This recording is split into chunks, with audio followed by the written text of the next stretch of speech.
hari seekor rusa betina, maaf, seekor rusa betina yang sedang hamil besar. Kok videonya Pak Rahmat nggak on? Maaf. Ada seekor rusa yang hamil besar, kemudian dia itu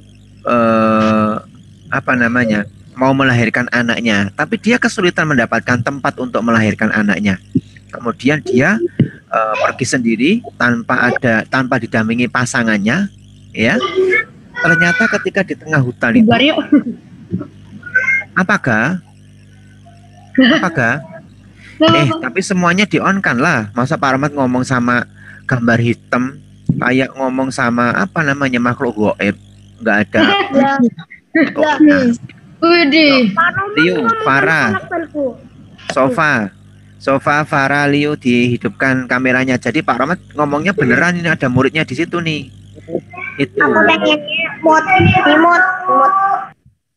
Lanjut. Oke, Sofa, terima kasih. Liu. Liu, kurang Liu aja nih. Oke, Naren kok malah hitam nih, ya. Oke, kita lanjutkan. Nah, alah, Masya Allah.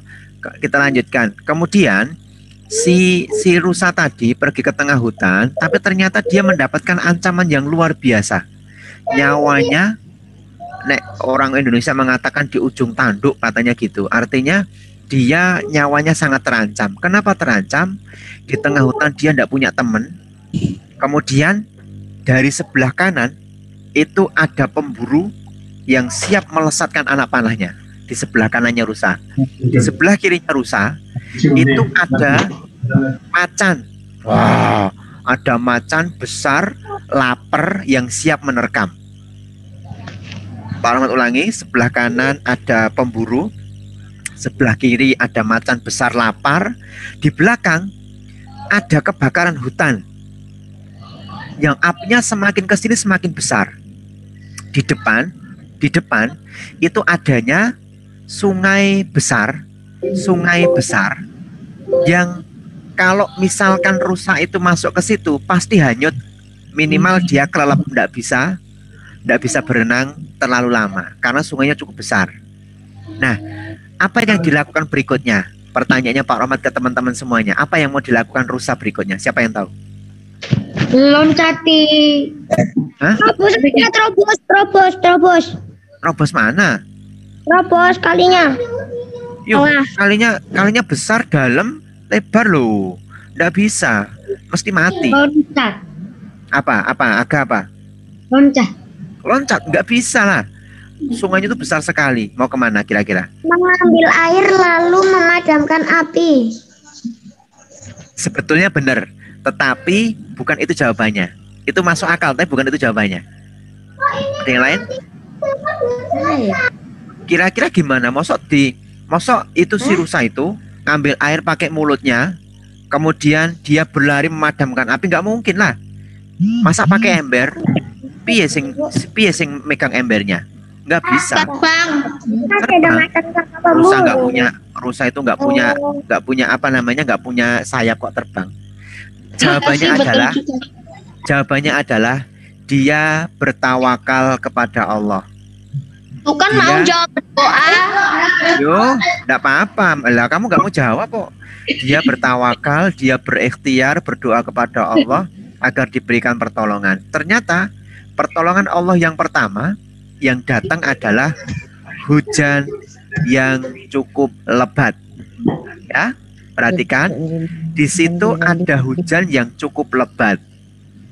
Kemudian kira-kira pertolongan Allah yang pertama kali hujan itu, apa yang hilang dari ancamannya tadi? Kira-kira apa yang hilang? Kebakaran hutan. Tapi ternyata bukan itu yang pertama. Kan hujannya belum begitu deras nih. Kalau hujannya belum begitu deras, hutannya pun masih kebakar. Jadi masih terlalu panas. Akhirnya karena pas hujan pertama itu,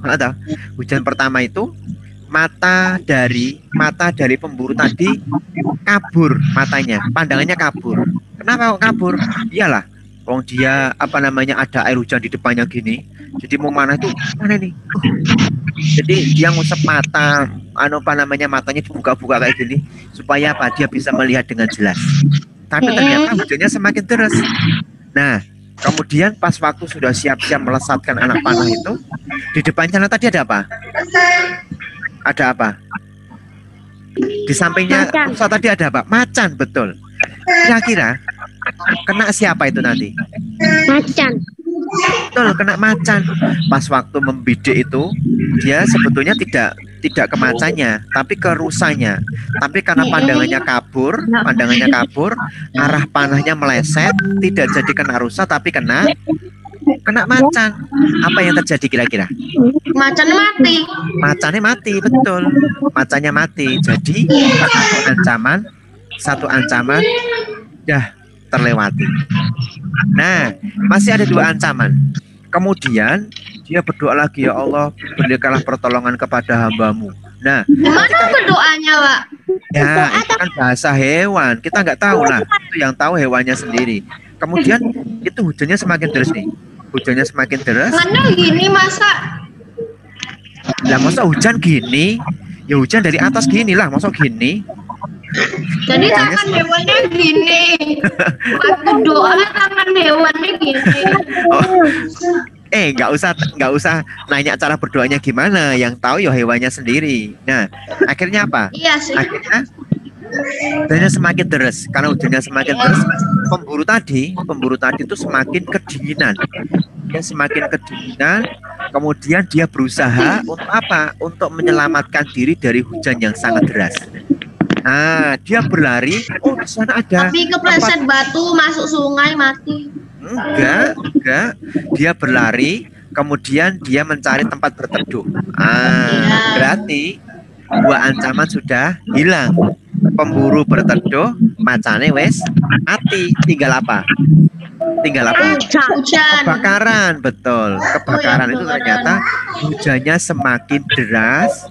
Kebakaran hutannya semakin lama semakin berkurang dan akhirnya apinya padam. Akhirnya si rusa tersebut bisa melahirkan anaknya dengan selamat di tempat manapun karena sudah tidak ada ancaman lagi.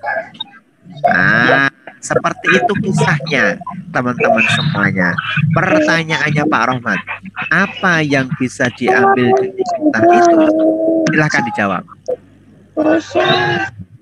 Selalu berdoa kepada Allah. Rio, selalu berdoa kepada Allah. Yang lain? Masuk kursi Ji. Ada yang lain? Apa Naren? Naren apa Ren? Tidak apa-apa, jangan takut salah. Ini hanya untuk intermezzo kok. Jangan takut salah. Nggak tahu? Oke, baik teman-teman semuanya. Kalau misalkan kita itu dalam kondisi seperti itu, berarti kan terjepit nih, banyak masalah nih, banyak tantangan nih. Maka yang bisa kita harapkan adalah berdoa kepada Allah. Teman-teman semuanya, misalkan pas waktu ada ujian, teman-teman semuanya pas waktu ada kesulitan, maka pertama kali yang diminta adalah Allah. Ya Allah, saya mohon pertolongan-Mu karena saya baru ada masalah dan seterusnya. Begitu, kayak si rusa tadi. Coba kalau tadi misalkan dia hanya menggunakan akalnya, aku tak berlari aja. Oh, dioyak sama itu tadi, dikejar sama pemburu tadi. Apalagi sama macan, kejar-kejaran sama macan, kejar-kejaran sama pemburu. Bisa dipahami teman-teman semuanya? Saya. Nah, itu untuk pembukaan teman-teman. Nah,